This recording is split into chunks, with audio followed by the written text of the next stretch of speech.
Superstar নায়িকা হয়ে যাব, আমার একটার পর একটা যেরকম শাড়ি দুলানো মিউজিক ভিডিও করব, এক কেন্দ্রিক হয়ে গেছে, একটা আর্টিস্ট কেন্দ্রিক ইন্ডাস্ট্রি হয়ে গেছে।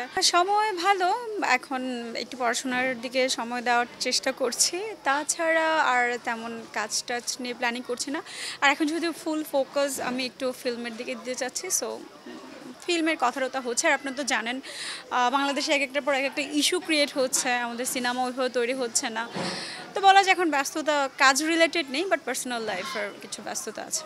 ইন্ডাস্ট্রিতে টোটালি আমার অ্যাকচুয়ালি মানে মানে পছন্দের জায়গা, আমি খুব ভালোবাসি, ট্রু।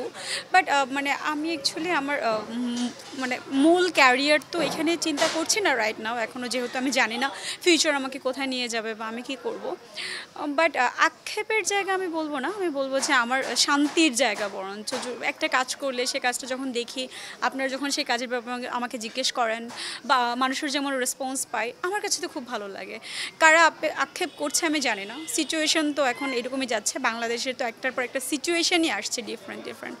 সো এখানে আক্ষেপ করার কিছু নেই, তবে আমার ভালো লাগে, আমি কোনো আক্ষেপ করছি না, তবে আমি খুব শান্তিতে আছি, আমার ভালো লাগে, আমার কাজ আসলে আমার খুব ভালো লাগে। আমার একদমই হুট করে ইন্ডাস্ট্রিতে চলে আসা, হ্যাঁ খুব ইচ্ছা করতো ছোটোবেলা থেকেই গ্ল্যামার ওয়ার্ল্ডে কাজ করতে চাই।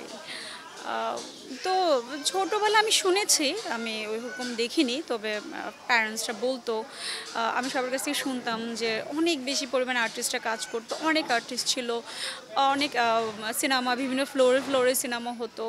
তো এই জিনিসগুলো আসলে আমি খুব মিস করি, যখন আমরা কাজ করতে এসেছি তখন যখন দেখি যে এক কেন্দ্রিক হয়ে গেছে, একটা আর্টিস্ট কেন্দ্রিক ইন্ডাস্ট্রি হয়ে গেছে, এই জিনিসটা একটু খারাপ লাগে, মানে এটা সত্যি কথা। বাট আমি জানি না বাংলাদেশ ফিল্ম ইন্ডাস্ট্রি, আমার মনে হয় যে ডে বাই ডে চেঞ্জ হচ্ছে, এখন ভালো সিনেমা হচ্ছে, যারাই কাজ করছেন বা কাজ করার চেষ্টা করছেন তারা ভালো ভালো কাজ করার চেষ্টাই করছেন।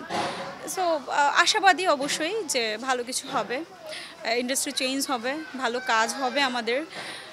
দেখা যাক কি হয়, বাদ বাকিটা তো দর্শকরাই জানে। দর্শকরা যদি বাংলা সিনেমাকে আগের মতো আবার অ্যাকসেপ্ট করে নেয়, বেশি বেশি দর্শক যদি হলে গিয়ে সিনেমা দেখে, তাহলে অবশ্যই বাংলাদেশ ইন্ডাস্ট্রি চেঞ্জ হবে। আমার আসলে এফডিসির সবার সাথে অত বেশি পরিচিত নেই বা অত বেশি ওঠা বসা নেই, চলাফেরা নেই। হ্যাঁ, ইন্ডাস্ট্রি একটা সাইড আমার ক্যারিয়ারের, বাট আমি আসলে অনেক বেশি বিজি আমার পার্সোনাল লাইফে, আমার ফ্রেন্ড সার্কেল, আমার স্টাডি, আমার ফ্যামিলি, এগুলোর সাথে আমার বেশি ইনভলভ। তবে কাজের যখন ডাক আসে আমি তখন একদম আমার 100% আমার কাজের মধ্যে দিয়ে দিতে পছন্দ করি। তো এফডিসি বা ইন্ডাস্ট্রি সবার সাথে আমার চলাফেরা ওঠা বসা একটু কম। আমি খুব চেয়েছিলাম যে আমি খুব সুপারস্টার নায়িকা হয়ে যাব, আমার একটার পর একটা যেরকম শাড়ি দুলানো মিউজিক ভিডিও করব, তারপর হচ্ছে অনেক ভিডিওস আসবে, আমি আর্টিস্টদের সাথে নতুন নতুন হিরো আসবে, বিশেষ করে সুন্দর সুন্দর হিরো আসবে, তাদের সাথে রোমান্টিক গান শ্যুট করব। Joke of the per jokes করলাম, সরি। সো মানে অনেক আশা নিয়ে এসেছিলাম, কাজ করব, দেখা যাক কি হয়, হোপ ফর দ্য বেস্ট।